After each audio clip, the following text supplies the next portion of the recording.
राम राम जी। आत्ममंथन में आपका स्वागत है। भाद्रपद माह की जो शुक्ल पक्ष की अष्टमी है उस दिन जो है राधा अष्टमी मनाई जाती है, और कृष्ण पक्ष की अष्टमी पे हमने कृष्ण जन्माष्टमी मनाई थी। ठीक है, ये शुक्ल पक्ष की अष्टमी जो है ये राधा अष्टमी के नाम से जानी जाती है। इस दिन राधा राधा जी जो हैं उनके चरण जो हैं हमारे सामने आए थे, वो धरती पे आए थे हमारे कल्याण करने को। तो आज राधे राधे कहना ज़रूरी है। कुछ लोग व्रत रखते हैं, वो व्रत रख सकते हैं बड़े आराम से, इस दिन व्रत रखो। उनका जन्म जो है दोपहर के समय में हुआ था। ठीक है, तो उनकी पूजा भी जो है उसी समय पे की जाती है, दोपहर को ही की जाती है।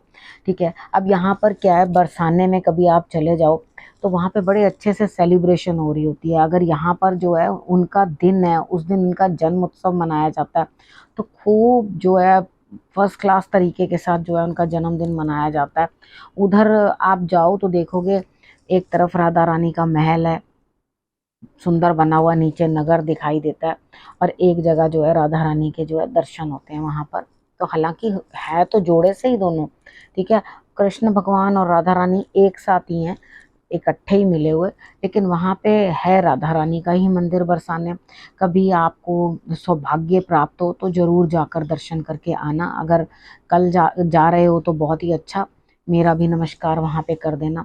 ठीक है, यहाँ पर आपने क्या करना, देखो व्रत रखा, मध्यकाल में 11 बज के 1 बजे 11 बज के 1 मिनट से 1 बज के 26 मिनट तक जो है आपने पूजा का समय जो है इस समय में है, उस समय करें। कुछ लोग क्या करते हैं, राधा रानी को बिल्कुल इसी तरह से बिठा देते हैं, एक नॉर्मल सारे वस्त्र उनके उतार के, और उनको एक कपड़ा डालकर उसके ऊपर, तो उनकी जो मूर्ति को है या विग्रह जो उनका है उसको अच्छी तरह से ढक देते हैं। ढकने के बाद उनको चंदन से, रोली से, उसके बाद शहद से, दूध से, दही से, इन सब चीज़ों से जो है उनको स्नान करवाते हैं।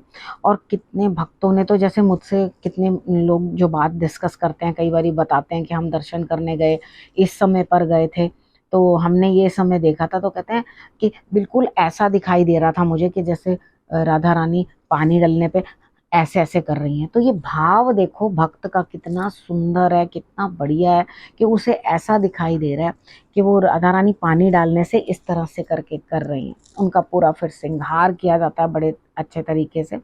आपने भी क्या करना है, उनको जो है दोपहर के समय पूजा कर लेनी है। आप भी चाहो तो ऐसे ही उनके मूर्ति को लेकर के आप इसी तरह से जो है आप राधा रानी का जो है जन्मदिन मना सकते हो। कल का दिन उनको खूब मिष्ठान भोजन कुछ भी आप खाने के लिए दो, और उसके बाद आपको अच्छा लगे माखन मिश्री का भोग भी उनको लगाओ। ठीक है, जब आप माखन मिश्री का उनको भोग लगाओगे तो उनको भी बहुत अच्छा लगता है। ठीक है, जो कृष्ण जी को पसंद है वो भी उनको पसंद है।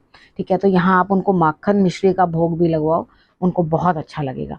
ठीक है, अब आपको मैंने बता दिया है किस तरह से कल राधा अष्टमी का व्रत आपने रखना है। फलाहार भी कर सकते हो, और उसके बाद जो लोग नहीं रख सकते उनको नमक वाला रखना है तो आप साधारण एक समय में भोजन करके एक समय का जो है आप कह सकते हो, प्रभु मुझसे इतना ही हो पाया, मैं इतना ही जो है अपने हिसाब से कर पा रही हूँ, तो उतना आप कर दो।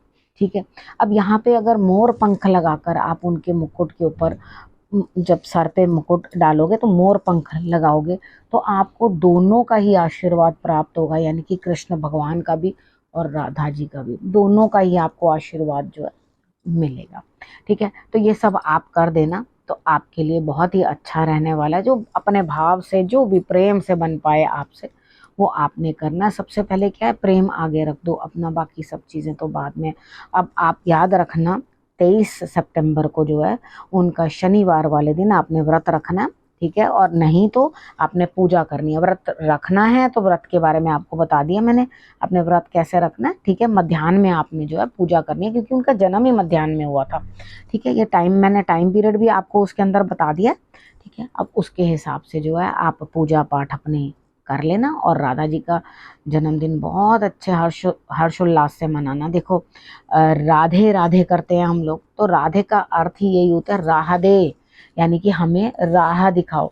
जब उनको नमस्कार करके चलोगे, जब वैसे भी वृंदावन जाते हो तो वृंदावन के अंदर क्या क्या चीज़ें हैं वो राधा ही आपको बता सकती हैं। जब आप राधे राधे करते हो तो ही वो आपको ऐसी राह दिखाती हैं कि आप कृष्ण भगवान तक पहुंच सको। जब मैं भी वृंदावन जाती हूँ तो पहले मैं बरसाने ही जाती हूँ, बरसाने जाकर मत्था टेकती हूँ, उनकी आज्ञा लेती हूँ, तभी वो आगे राह देती हैं और तभी जाकर कृष्ण भगवान से मिल पाते हैं।